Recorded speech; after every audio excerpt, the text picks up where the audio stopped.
This is your dose of daily market wisdom with master trader Nick Santiago. Starting from humble beginnings, Nick has been beating the markets for over 2 decades. He shares with you his take on the profitable trades that will have you moving towards financial freedom in no time at all. To see an in-depth review of his track record and much more, go to inthemoneystocks.com.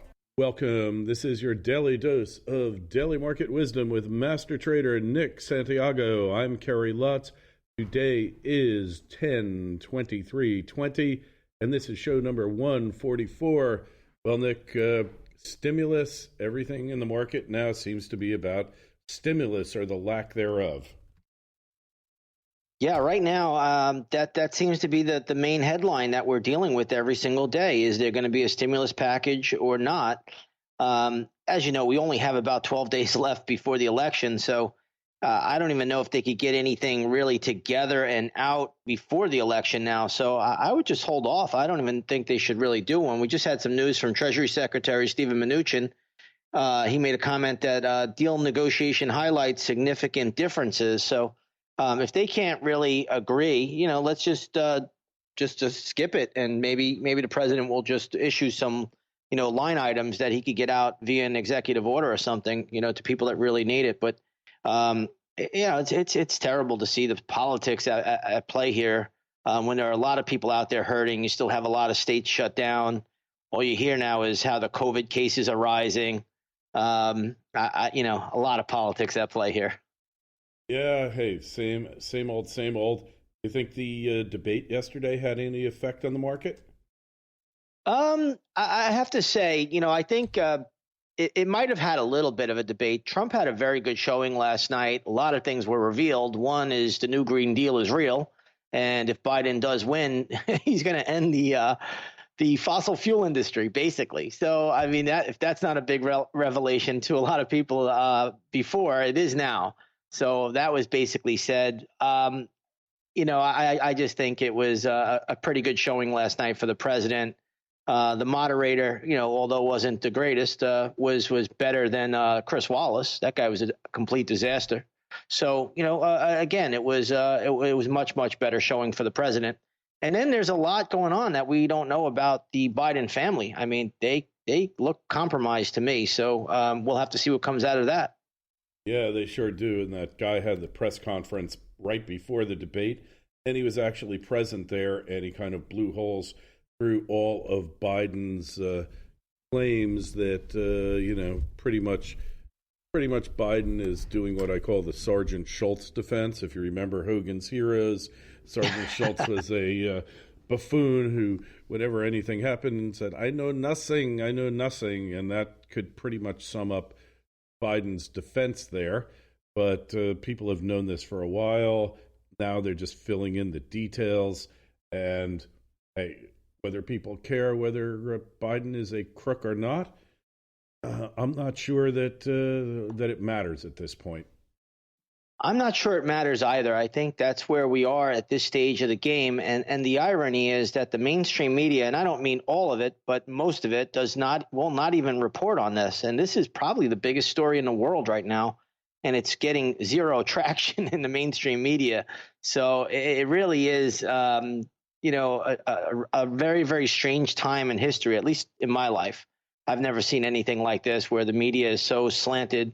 They are just completely biased, and that's what we're dealing with. But as for markets right now, markets are looking for a stimulus deal, and they're not getting it. So we're down a little bit. We have the Nasdaq down about 0.4%. The Dow is down about 0.5%, but the Russell 2000, just down 0.1% today. Not a bad showing. And then you have the some glimmer of hope here. Transports are higher, and select equities are higher. And so, we'll see what we get by the end of the day. It's not how they open them, it's how they close them. Yeah, so, we're seeing the markets have kind of like factored this in at this point, haven't they? I really think they have. And, again, we'll see if something is struck, some kind of a deal. But I'm not holding my breath at this stage of the game. Just look for the best chart pattern setups, and that's a chart you want to trade. Yeah, and look, like you said, 12 days. So no doubt a stimulus deal will probably be reached after the election. where maybe that's the better way to do it anyway, because it won't have any effect on the election. And then maybe with a clear head, they can actually take a look and say, well, we need to do this or we don't need to do it, and here's why, and maybe we'll all be better off. Yeah, I think that's really the way to go. I just, and I think that's where we're headed now. We might be headed that way, where there is no stimulus deal. And, we come down and after the election, you could have, some kind of a deal where, or maybe no, you don't even need a deal after that. We'll see how it all plays out. Yeah, one thing I don't think the markets are factoring in, Nick, is there's a very good possibility that Trump is going to win. I would put my money on right. him. I don't think the market's factoring that in at all either. Yeah, I agree with you. And, if he does win, I think that's a big upside surprise for the market. And you're going to get a big bump in the energy stocks. Energy stocks have been beaten down as the polls have gone higher for Biden. But after last night, the betting markets are changing. The polls have shifted a little bit. I think you are going to see a lot more news come out about the Biden family in the next 10 days. Oh, yeah, they've promised us that. And, the one thing I'm thinking, though, is what about post-election civil unrest, disorder? That seems baked into the cake. Have a friend whose sister is an NYPD sergeant, New York Police Department sergeant. She's been told she'll be working 12-hour shifts shortly before the election till well after the election, and she's on call 24/7, and they're training. New York City PD and police departments across the country are training. Businesses are kind of battening down the hatches, and it looks to me like civil unrest is baked in the cake, but the market's either ignoring it or believes that it's not going to be significant enough to actually change anything. Yeah, it's kind of ironic that you say that they're, working around the clock and training the police right now when they're defunding the police in New York City.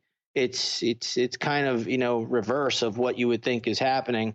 What happened to their plan where you don't need police? I mean, I just don't get what's going on out there. It's just so bizarre to me at this stage of my life that we're actually witnessing this and seeing it firsthand. It's rather remarkable.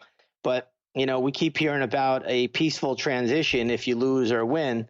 Let's see where we are election day and let's see how it plays out. But I mean, people want this chaotic world. I mean, that just defund the police, and you've already seen as much chaos as I could handle, at least. Yeah, hey, just be glad we're not in New York or one of those major blue cities. But look, during the summer, social unrest took place in blue and red states.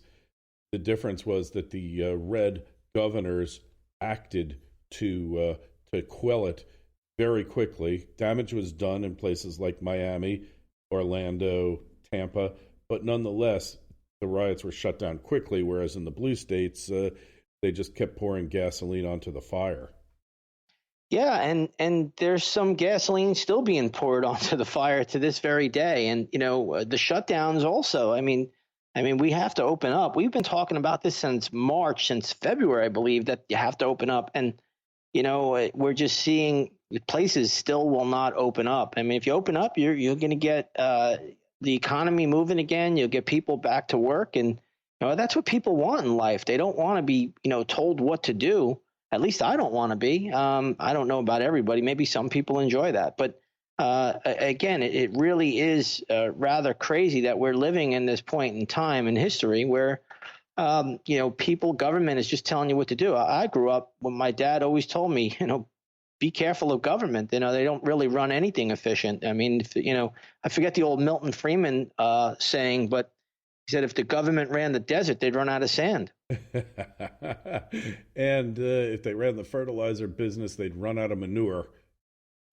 Well, I think they're in that business. Yeah, well, in one way or another, they're in every business. We know that's for sure. Hey, gold, silver still taking another breather, exactly the pattern we've been witnessing. Up 1 or 2 days, down 1 or 2 days, and rinse, repeat. That's it. And believe it or not, I know a lot of people don't realize it because I get emails every day. They pour in. They're like, gold was down big today or gold was up big today. Are we missing the move? And I said, hey, this is just the way it's going to be for a little while. They need to just continue to do some backing and filling and make the pattern form. And once that pattern's formed, then you'll know it. I'll break it down into a smaller time frame. I'll break it down into a trigger. And, usually I'll get a good inclination when it makes a move. And even if you don't catch the first move off the low, you could still catch the move, So a lot of people always want to be the first person to the dance. You don't have to be. Just let the pattern form. But right now it's good consolidation. That's really what you want to see if you're bullish gold. And that's a great point. So, well, I think we'll leave it at that. It's Friday. We'll take a breather, see what happens when we come back on Monday. Go take a look at inthemoneystocks.com and see Nick's trading record. Anyway, take a look at the Twitter feeds at ITMS, at Nick Santiago01, at Kerry Lutz. Send us your emails, kl@kerrylutz.com, and your comments on the YouTube channel. They're being watched. I haven't had a chance to respond to many of them lately, but we'd love to get your comments. kl@kerrylutz.com. That's the email address. And Nick will pick up on Monday. Sounds good, Kerry. Have a great weekend. And so concludes another episode of Daily Market Wisdom with Master Trader Nick Santiago. Be sure to go to his website, inthemoneystocks.com. Don't forget the Twitter feeds at ITMS and at Nick Santiago01.